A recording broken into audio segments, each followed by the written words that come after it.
Yan, magandang gabi mga Benzo and Kims. Welcome back sa channel natin. So meron na naman tayong bail na binuksan mga biyan. First time natin nag-try ng men's branded t-shirt from this company mga biyan. So huwag natin palampasin, bigyan natin ng review. Pero bigyan ko na kayo ng idea mga biyan bilang respeto sa supplier. Hindi ko muna i-share sa inyo kung sino yung supplier natin. Kasi sila mismo, hindi sila nag-post sa page nila.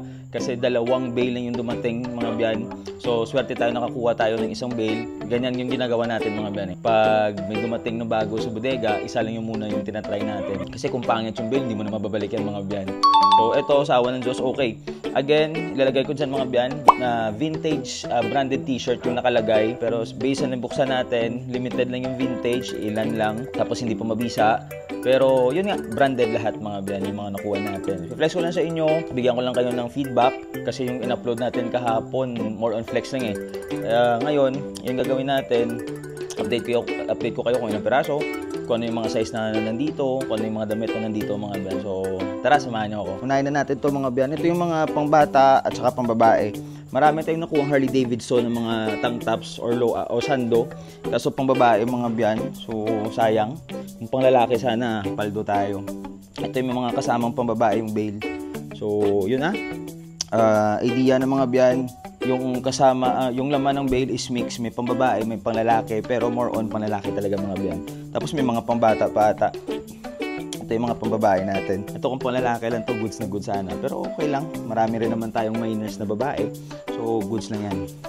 RL yan. Maraming RL pala sa pambabae. Oh. Puro pambabae pala to. Yun oh.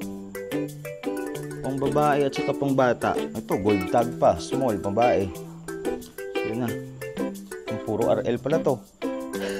Kahapon eh, binuksan na namin tapos si North. Kasi hindi ko na siya natapos. Hindi ko na siya na-check kahapon kasi yun nga, busy tayo. Tapos kanina, may delivery tayo mga biyan. Puro pang babae pala yung mga RL natin. Lahat ng RL pang babae. So, tsamba to. Tsamba to ng mga naghahanap ng RL na babae sa live selling natin. Ito, puro RL talaga to. Yun oh. Yan yung example mga biyan. More or less 230 to 250 pieces mga biyan. Same sa nabuksan natin na ano pa nito, RL. Yan yung mga example. Same sa nabuksan natin na Cherry na men's branded t-shirt. Again mga biyan, yung supplier natin, hindi ko muna i-share bilang respeto sa kanila. Once na post nila yung ganitong bail, doon natin i-share. Doon ko kayo i-update mga biyan. Then more or less yung nga 230 to 250 pieces yung laman ng bail. Lahat branded sa vintage. Hindi ako sure. Limited lang yung vintage pero okay lang kasi tignan nyo naman yung mga quality oh. Tignan nyo yung quality sa size. Yun nga, may pangbata, may small, medium, large, XL, 2XL. Ito katulad nito, 2XL. New York Knicks, Anthony. From Adidas pa to mga biyan. Hindi ko na i-flex lahat-lahat sa inyo kasi nga, yun nga, nakita nyo rin namin kahapon. Yung purpose lang is bigay ko na lang yung feedback sa inyo mga biyan. Yan, first time natin nag-try so hindi tayo binigo. Mag-additional pa sana kami kaso yun nga, na-sold na. Dalawang bail lang, isang bail yung nakuha natin. Class A to ha. Yan pala, Class A to mga biyan pero yung quality ng damit is parang Class B. Pero goods na yan. Pag sinabing Class B sa US, goods na yan mga biyan. Goods na yan. Basta branded lang ha. Branded goods na yan. Ito Jordan. Ito for Kips na siguro to. PSG ko na ata to. Kasi ito lang yung feeling ko makukuha ko. At tulad na ito, bago pa. Levi's na 3XL. Pero pang 2X kaya yan. So, marami kasi naghahanap sa atin ng mga big size ng last live selling natin. Pero yung mga big size natin, nakakuha tayo mga big size sa men's branded t-shirt. Sa mga regular lang na bail, wala, limited yung mga big size. Ganda, just do it. Ito, big logo na Nike. Hindi ko na i-flex lahat-lahat mga biyan. Pero yun nga, Class B yung quality ng damit, which is okay na okay para sa branded na mga na t-shirt mga biyan ha. Yan. Please subscribe para ma-update ko kayo next live selling or baka mag-post na yung bodega about dito. Yun, update ko na kayo. Steelers, hindi kasi sila nag-post. Limited lang yung dumating. So bilang respeto, yun na lang yung gagawin natin. Colombia. Ito vintage na Adidas. Yan lang. Vintage na Adidas. Ito, matulad nito, Harley Davidson kaso pang babae. Hard tag yan na Harley mga abyan. So wala tayong magagawa, pambabae. O Puma, ito pangbata. Star Wars. Issue, yung iba, ito. May mga crack print.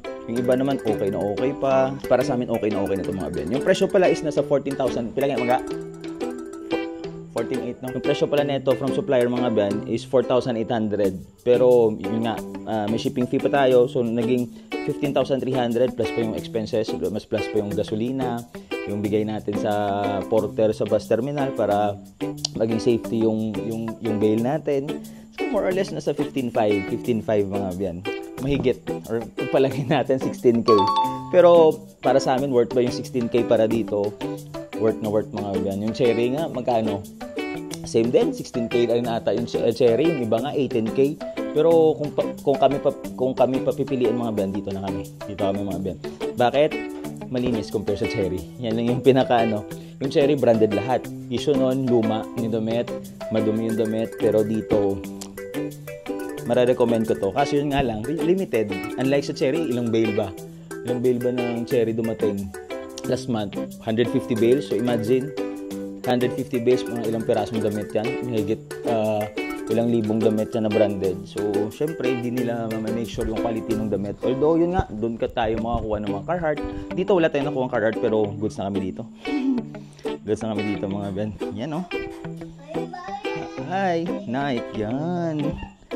Nike Air. So, ito naman yung live selling natin sa Kim's Online Shop, Facebook page natin. Ito, ganda pa na yun. Ito, ganda ng champion. Yung ganitong champion, oh. Yung sa sleeves niya may print. Ganda na ito. Tignan nyo. Ganda, no? Marami na namang pagpipilian yung mga miners natin. Adidas. Ano pa ba? Basta marami. Lahat na flex ko na rin naman kahapon. Sa pinost natin, lahat ng nakuha natin andun na. Pero yun nga, walang feedback. Pero ngayon, ito siya. Ayan. Ito yung feedback natin mga Ben. Again, more or less 230 to 250 pieces yung laman ng isang bale. Yung sa sizes, may pangbata, pambabae, 2XL, 3XL. Sa quality, parang class B, which is okay na okay para sa branded t-shirt mga biyan pagdating sa bale. Ano pa ba? Yung presyo nito, 14,800. Kung kami yung tatanungin, mas okay to compare sa cherry. Yung cherry okay sana. Kaso yun nga lang, sa last batch, medyo tumaas na yung presyo. Pag yung presyo ng cherry nasa 18,000 na medyo alanganin na. Pero para sa amin mga biyan, pero para sa amin, kahit na yung sa cherry, kahit mag 18,000 pa yan, okay lang para sa amin. Bakit? May market kami. Medyo may idea kami sa pricing para yung kahit mahal yung bale, hindi kami malulugi. Pero yun nga, dahil sa quality ng damit, hindi na kami kumuha. Kung 14,000 siguro okay pa, pwede pa. Pero pag 16 to 18,000, alanganin ng mga biyan. So yun nga, hindi tayo kumuha pa ulit. Kahit sabihin pa natin may Carhartt, magkano lang naman yung beta namin sa Carhartt mga biyan. Kasi usually may mga issue rin naman. Sa 250, 350, 400 din naman yung bintahan natin doon. Tapos sa 230 pieces na cherry, mga 100 pieces rin yung babagsak presyo natin. Tapos yung 150 pieces, maganda siya. Pero yun nga, medyo luma, kailangan pang labhan. So hindi mo rin naman mapapresyo na mataas. Pero para sa amin, okay na okay. Paldong-paldo kami doon mga biyan. Kahit na maraming nagsasabi na ang pangit ng cherry, paldong-paldo kami doon mga biyan. Ano na lang siguro, nakadepende siguro sa seller, nakadepende sa presyo kung magkano nyo siya nakuha. Yung iba kasi 18,000 eh.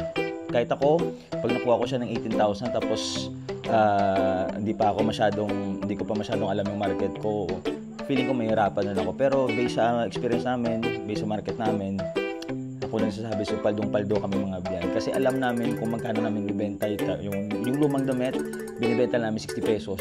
Kung madiskarte ka, once malaban mo yan, okay pa yan pang PSG. Depende talaga sa diskarte ng seller.